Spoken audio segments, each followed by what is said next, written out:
Based on the brief lecture on my personal website, this equation is a linear differential equation.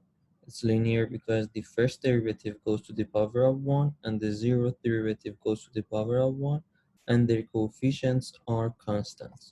So this is a linear differential equation. We can write it in the standard form, which is almost written in that part, in the standard form. Here 2 is px and f of x will be equal to 0.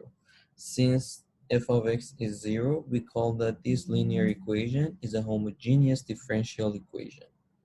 In order to solve this differential equation, we need to find the integration factor, which is equal to e to the power of the integration of px dx. We have the value of px, which is 2. We substitute this here, and the integration of 2 dx is equal to 2x.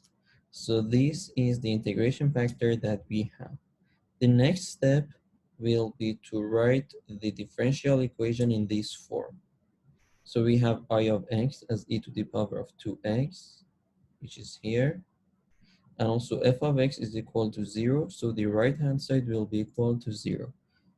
So by integrating this, we can find the solution. If we integrate this, the integration here will be equal to e to the power of 2x times y, and the integration of 0 is a constant number. So from here we can find y, which is equal to c e to the power of minus 2x.